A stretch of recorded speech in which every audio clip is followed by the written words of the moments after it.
Olá pessoal, boa noite. Meu nome é Sandy, sou preceptora da Univag da etapa 5, 6 e 9 e também do internato. Primeiramente, antes de iniciar o nosso tema de hoje, eu gostaria de me colocar à disposição caso surjam dúvidas, questionamentos, alguma divergência de literatura e também para algum equívoco da minha parte. Estou à disposição, vocês podem me procurar. Hoje o nosso tema é sobre planejamento familiar e métodos contraceptivos. Então, em que consiste o planejamento familiar? Antes de falar do planejamento familiar, vamos falar um pouquinho sobre o conceito de planejamento, né?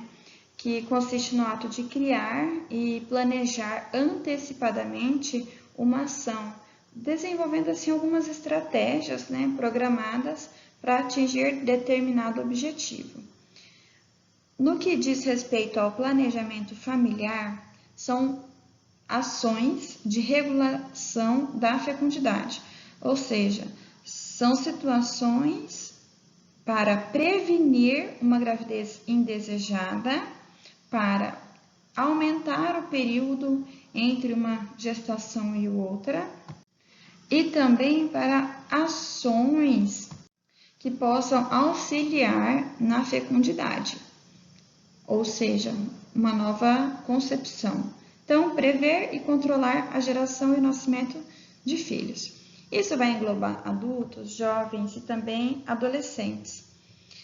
Lembrando que o planejamento familiar, essas ações do planejamento, elas são definidas e também amparadas por uma lei, que é a Lei 9.263 de 1996. Nesse slide, nós temos a abordagem da mulher ou do casal que planeja a gravidez, né? O auxílio à concepção, a assistência que nós devemos fazer na atenção básica. Então, nós precisamos realizar orientação nutricional, nós precisamos realizar orientação enquanto ao uso de alguns medicamentos que são contraindicados durante a gravidez, avaliação das condições de trabalho, nós precisamos prescrever, indicar, né, a administração preventiva do ácido fólico. Aqui nós ainda temos algumas divergências entre algumas literaturas, mas o mais atual é a 400 microgramas, né, por pelo menos 30 dias antes da concepção.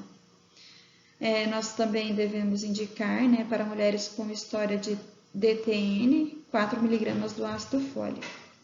Precisamos solicitar também as sorologias para toxoplasmose, sífilis, rubéola, hepatite B e C e também o HIV. E caso a mulher não tenha realizado recentemente, devemos indicar a realização da colpostologia oncótica.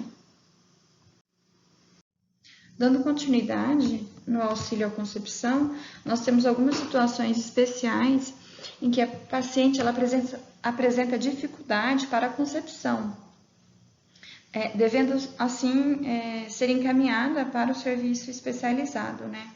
Quais seriam essas situações? Então, mulheres com menos de 30 anos e com mais de 2 anos de vida sexual ativa sem anticoncepção, mulheres com 30 a 39 anos e mais de 1 ano de vida sexual ativa sem anticoncepção, fatores impeditivos como obstrução tubárica bilateral, menorreia prolongada, em caso do homem ele já ter um diagnóstico de azoospermia, e também com mulheres entre 40 a 49 anos, com mais de 6 meses de vida sexual ativa, sem anticoncepção, são situações em que devemos encaminhar sim para o serviço especializado. Porém, né, a nossa realidade na atenção primária, o nosso acesso não é assim tão fácil, então nós podemos adiantar e auxiliar essa paciente ou esse paciente, nesse casal,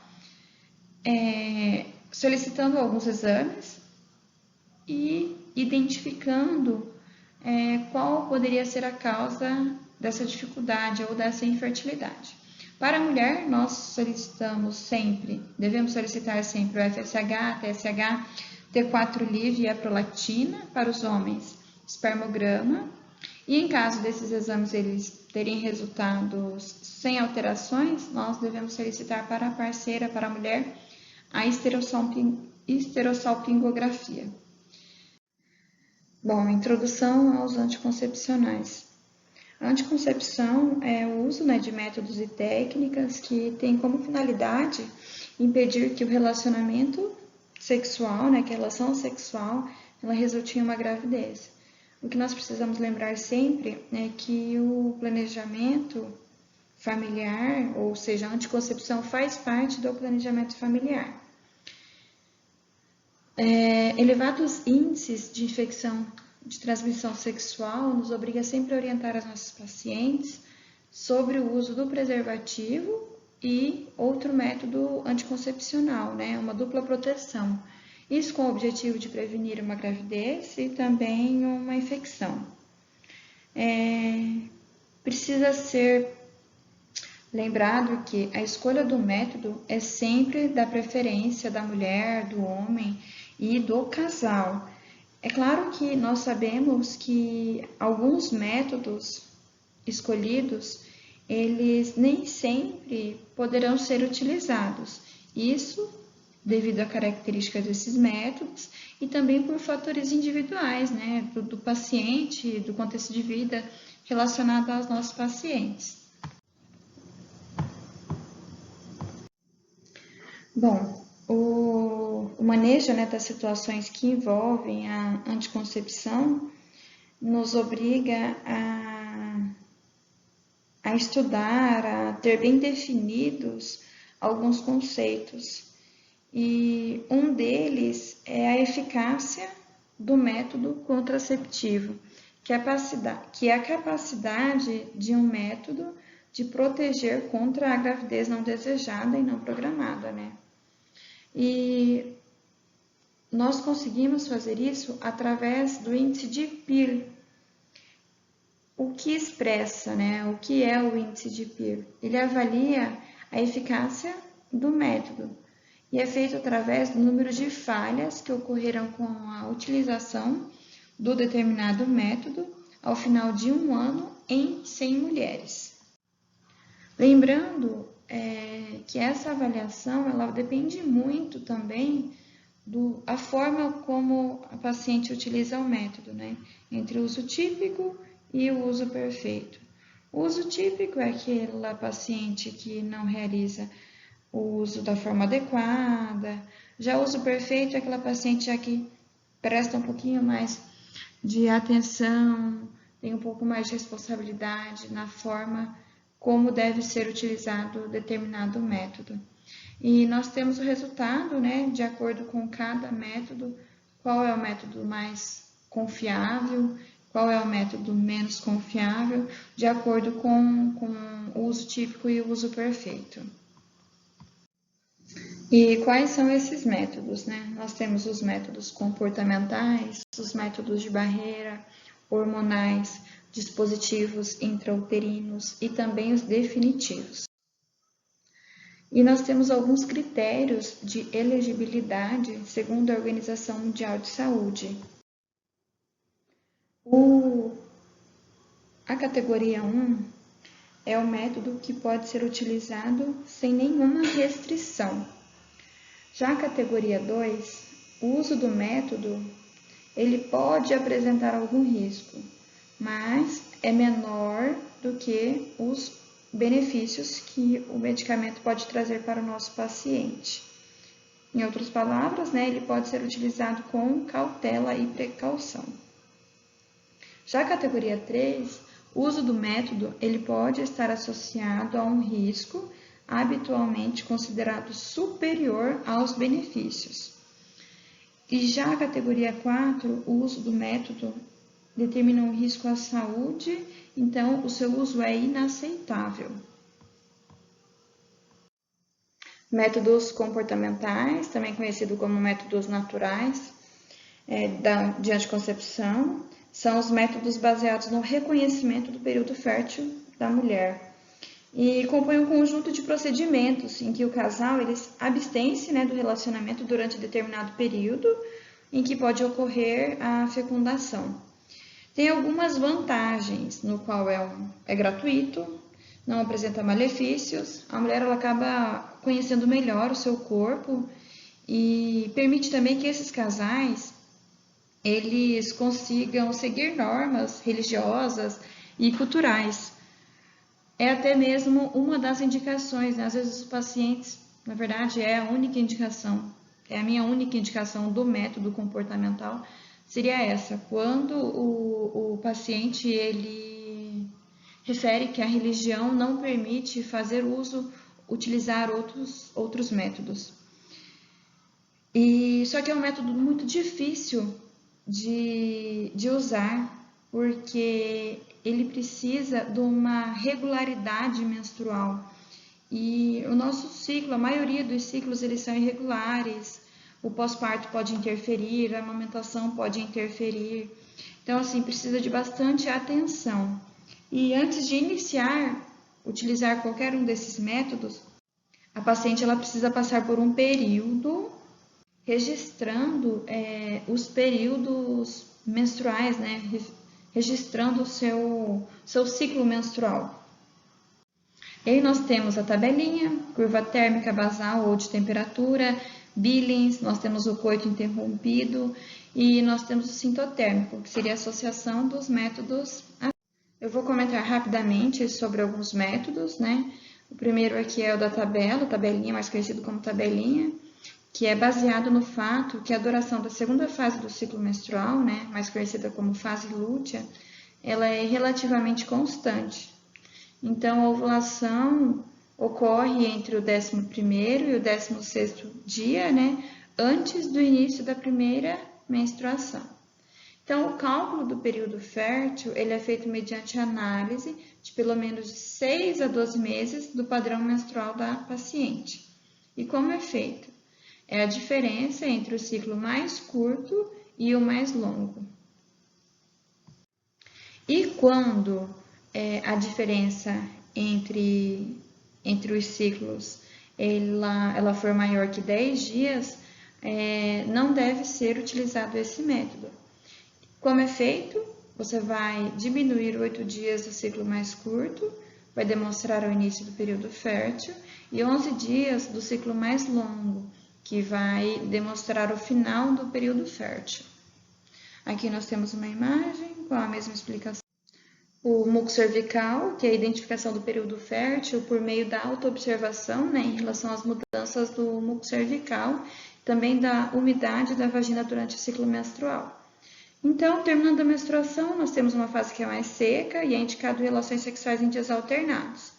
Esse muco, ele é um muco mais esbranquiçado, pegajoso, que se quebra quando esticado, ou seja, é a fase pré-ovulatória. As chances de uma gravidez é quase nula, baixa. Fase ovulatória, por conta da ação estrogênica, nós temos um muco mais elástico e lubrificante, semelhante a uma clara de ovo. E na vulva nós temos uma sensação de umidade e lubrificação, marcando aí o período fértil, sendo contraindicado ter relação sexual nesse período. Aqui nós temos uma imagem onde mostra o período infértil e o período fértil, lembrando que os ciclos precisam ser regulares. Curva térmica, que é a elevação da progesterona, né? Por consequência da elevação da progesterona, ela tem um efeito termogênico, elevando a temperatura após a ovulação. E isso pode ser mensurado, pode ser medido e deve ser medido diariamente, né? Determinando assim a fase infértil após a ovulação. Só que esse método não é um método tão preciso, por conta de alguns fatores que acabam influenciando na temperatura corporal. Os métodos de barreira, eles impedem a trajetória do espermatozoide em direção ao óvulo, né, impondo um mecanismo físico e químicos a penetração dos espermatozoides no canal cervical. Então, nós temos os métodos de barreira feminino e também o masculino. O feminino, nós temos o preservativo, nós temos o diafragma, nós temos o espermicidas e masculino nós temos o preservativo masculino. Eu vou expor alguns métodos para vocês. Um deles é o diafragma, né, que é um capuz macio de látex ou de silicone. Ele tem um formato côncavo, bordas bem flexíveis, recobre todo o colo uterino. Varia o tamanho de cada mulher, então é entre 60 e 85 milímetros. A eficácia do método depende muito do uso correto, né? O uso rotineiro, ou seja, incorreto, a taxa de gravidez chega a 20 em cada 100 mulheres. Já o uso correto, a taxa de gravidez é 6 para cada 100 mulheres, isso no primeiro ano de uso. Um dos efeitos das críticas do diafragma é porque ele pode provocar uma irritação vaginal, né? E como consequência, pode aumentar a ocorrência de algumas vaginoses e também aumenta o risco de infecções urinárias. As contraindicações do diafragma, uma das, são aquelas mulheres que têm alterações anatômicas, ou seja, prolapsos, e aquelas também que apresentam dificuldade de adaptação do método. E lembrando que ele só pode ser retirado após as 6 ou 8 horas da última relação sexual e não pode permanecer por mais do que 24 horas. O espermicida é outro método de barreira e só colocando um ponto muito importante aqui, que ele deve e pode ser utilizado junto com o diafragma. E o que é o espermicida, né? São substâncias químicas que têm a capacidade de destruir ou imobilizar os espermatozoides ou inativam as enzimas que são necessárias para a penetração deles dentro do óvulo.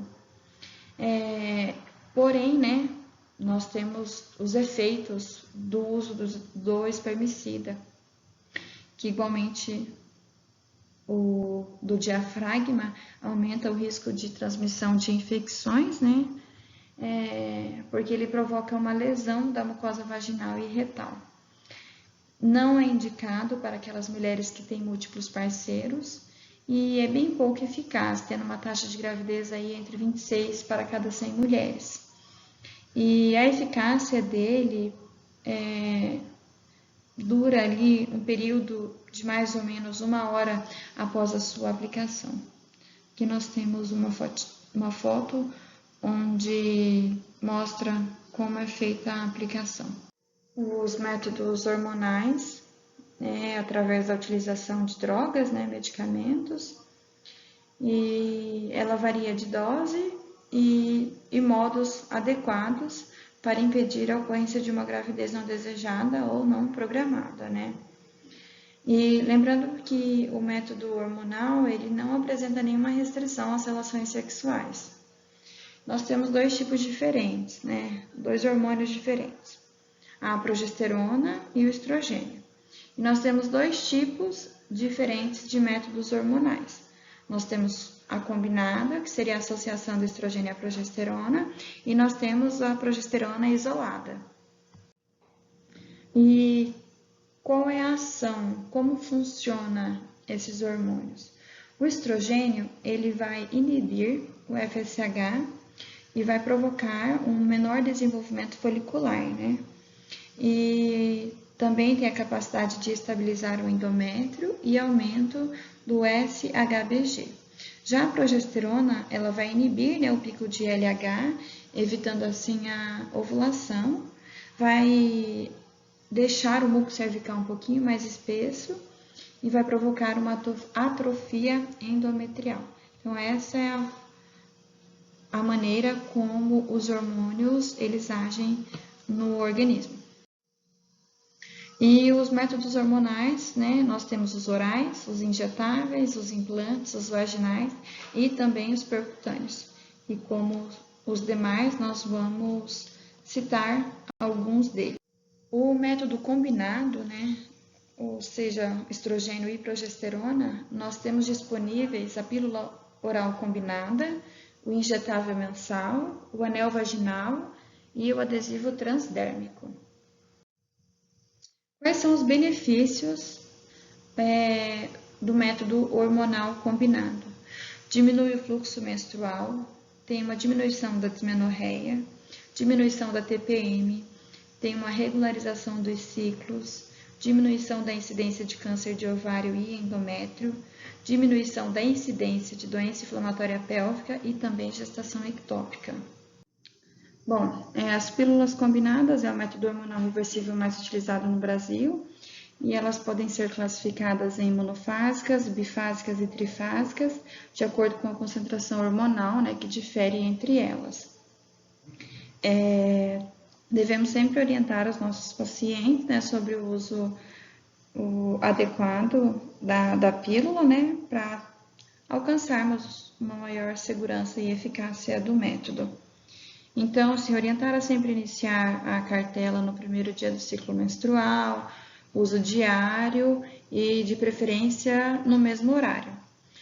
É bem comum nos depararmos com situações ou com pacientes que relata o esquecimento da pílula, né, de tomar a pílula. Então, o que devemos fazer nessas situações?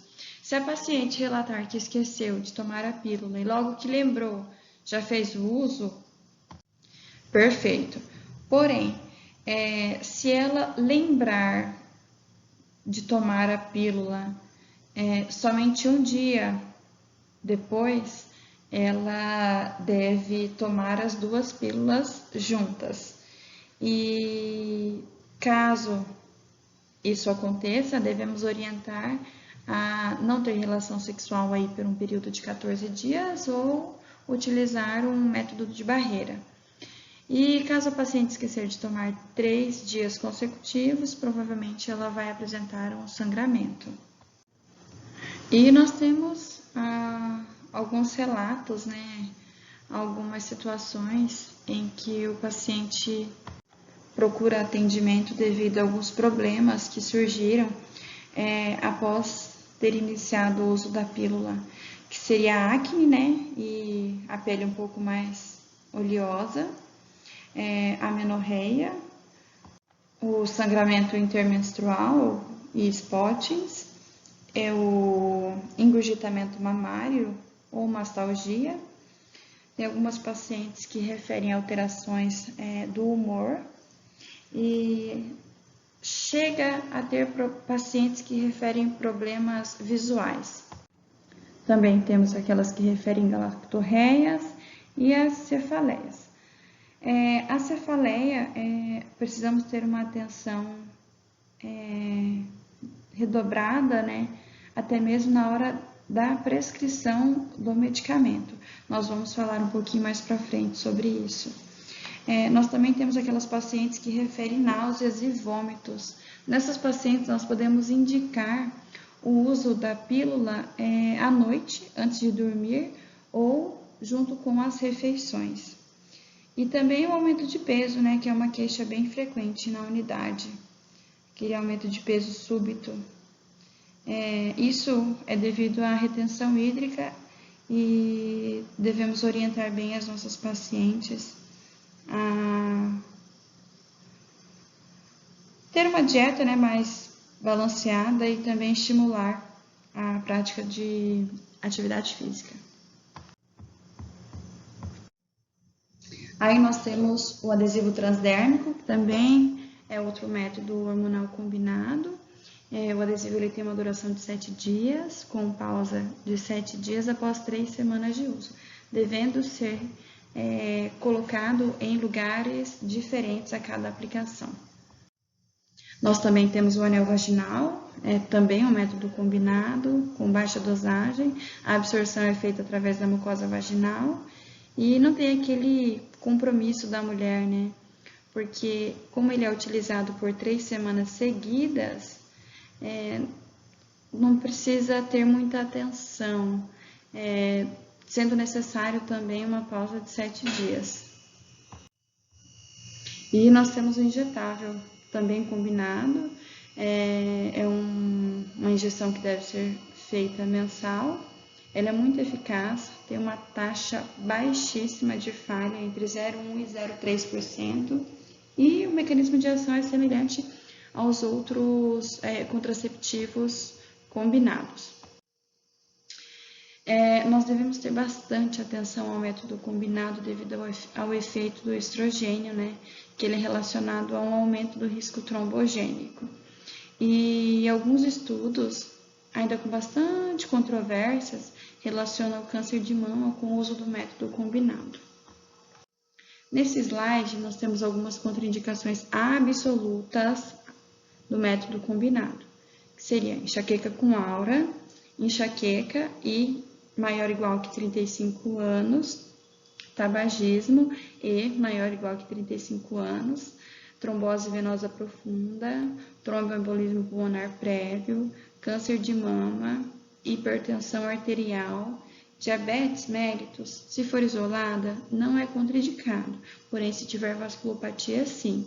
Infarto agudo do miocárdio e AVC prévio, cirrose descompensada, tumor hepático, cirurgia mais imobilização, lúpus mais anticorpo antifosfolipídio positivo ou desconhecido, alguns anticonvulsivantes, como exemplo eu coloquei a fenitoína, e a amamentação também, que o combinado ele é contraindicado desde o nascimento, né, até o 6º mês de vida do bebê.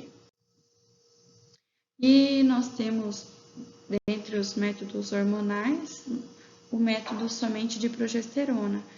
Nós temos disponível a pílula de progesterona, né, que é uma pílula de uso contínuo e sem pausa. Nós temos o injetável trimestral, o implante subdérmico e também a contracepção de emergência. Na contracepção de emergência, nós também temos o combinado. Quais são os benefícios do método de progesterona? Tem bem menos contraindicação do que os combinados, diminui o fluxo menstrual, diminui a dismenorreia, tem uma diminuição da incidência de câncer de ovário e endométrio e também diminui as doenças inflamatórias pélvicas.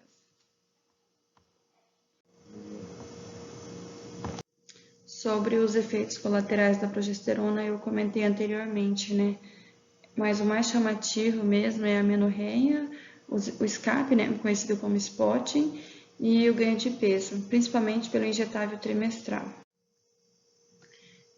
Aqui nós temos a mini pílula, né, que é apenas de progesterona, e ela deve ser feito o uso contínuo, não tem intervalo entre as cartelas, e as apresentações entre 28 e 35 comprimidos. E é mais apropriado para aquelas mulheres no período da amamentação, e é indicado 6 semanas após o parto. E tem um efeito contraceptivo bem menor do que a pílula combinada, ocorrendo aí um maior risco de gravidez. Por isso, deve ser indicado somente durante a lactação ou em algumas situações de indicações específicas. O injetável, também somente de progesterona, que é o trimestral, né, conhecido também como medroxiprogesterona, é muito eficaz, a taxa é de 0,3% e o retorno da fertilidade é em aproximadamente 4 meses após o fim do efeito. E também é um medicamento utilizado durante a amamentação. Já a anticoncepção de emergência é a utilização de pílulas que podem ser combinadas ou apenas de progesterona, depois de uma relação sexual desprotegida, com o objetivo, é claro, né, de evitar uma gravidez. E a sua eficácia ela é bem maior quando ela é utilizada em até 72 horas após a relação sexual. Pode ser em dose única ou divididas em 2 comprimidos, a cada 12 horas. Não substitui outros métodos anticoncepcionais e tem um mecanismo de ação semelhante aos outros métodos, né, hormonais. Quando for tomada antes da ovulação, inibe ou atrasa a liberação do óvulo e também interfere na migração dos espermatozoides no colo uterino e nas trompas. Ela é indicada quando ocorrer uma relação sexual desprotegida, quando tiver falha no método anticoncepcional ou em caso também de violência sexual, caso a mulher não esteja utilizando de outro método.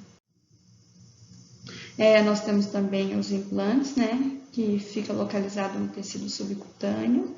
É um método somente de progesterona, muito seguro, taxa de gravidez em 3 anos é de 0 e tem um retorno da fertilidade logo após a retirada do método. Quais são as contraindicações absolutas do uso de anticoncepcional de progesterona? Câncer de mama, TVP e TEP atual, tumor hepático, lúpus mais anticorpo antifosfolipídio positivo ou desconhecido, cirrose descompensada, infarto agudo do miocárdio ou AVC. Lembrando aqui que é contraindicado na continuação, ou seja, estava em uso. Enxaqueca mais aura, a mesma situação, o paciente já fazia uso, aí ele é contraindicado no caso de iniciar ou apresentar uma enxaqueca com aura. Aqui nós temos outro método, que é o método intrauterino, e é um método anticoncepcional constituído por um aparelho pequeno e bem flexível. E esse aparelho ele é colocado dentro do útero, que exerce a função, né, para evitar uma gestação. Nós temos 2 tipos, o de cobre e o DIU de levonorgestrel, Mirena, que é o hormonal. O DIU de cobre ele tem uma duração em média de 10 anos, ele é muito efetivo, tem uma taxa de gravidez bem baixa, de 0,2 por cada 100 mulheres ano, e o mecanismo de ação é através de reação inflamatória, né, por consequência desse corpo estranho, também pela liberação do cobre, e algumas alterações enzimáticas do endométrio, através da diminuição da amilase, diminuição também da fosfatase alcalina, que dificulta a motilidade, e o aumento da anidrase carbônica, que também dificulta a implantação.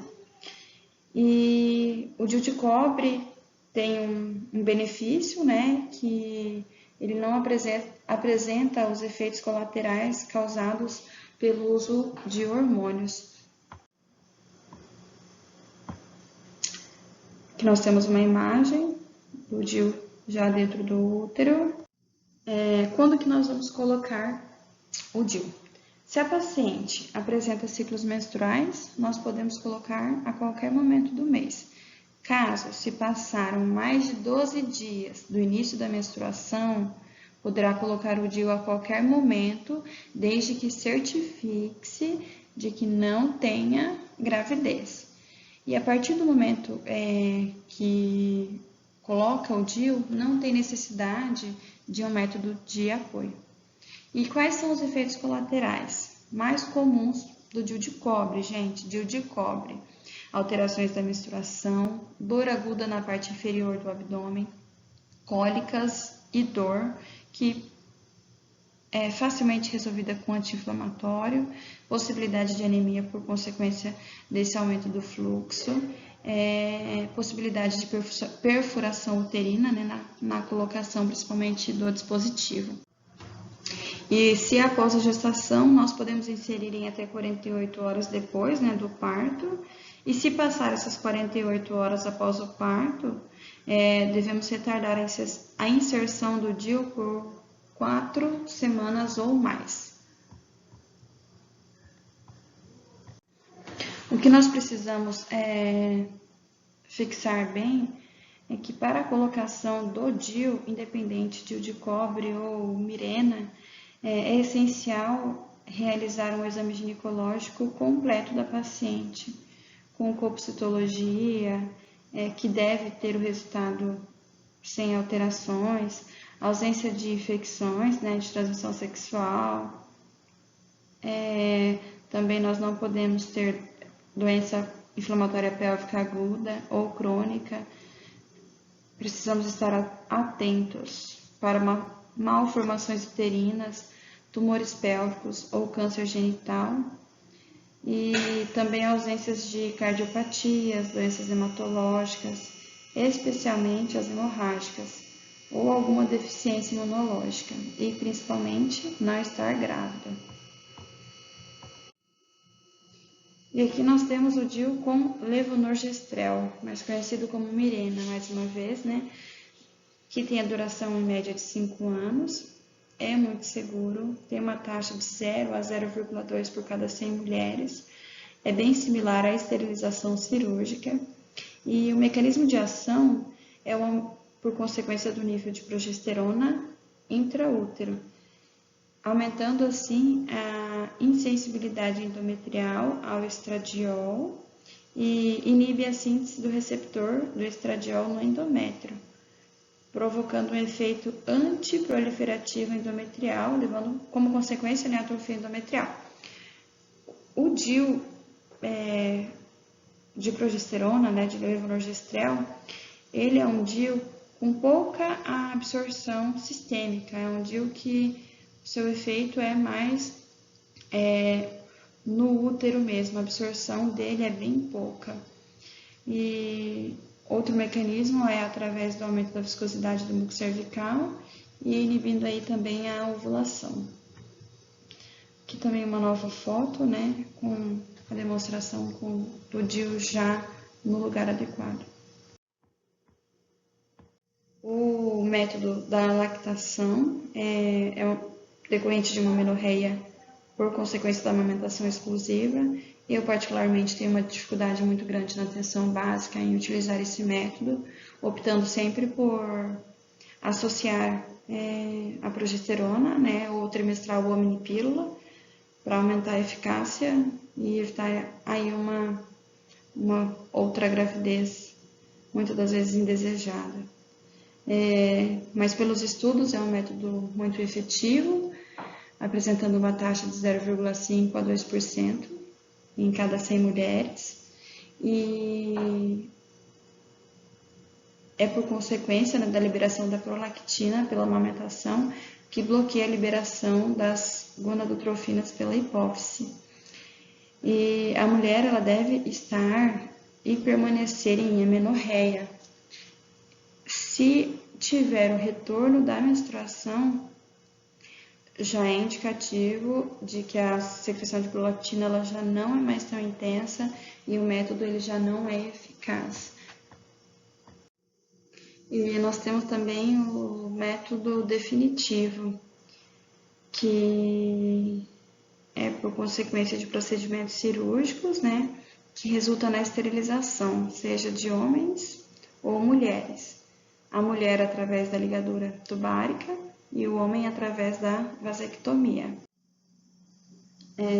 O que nós precisamos frisar bem é que a esterilização ela pode ter bastante complicações, e principalmente na laqueadura, que durante o procedimento pode ter lesões de órgãos e também sangramentos.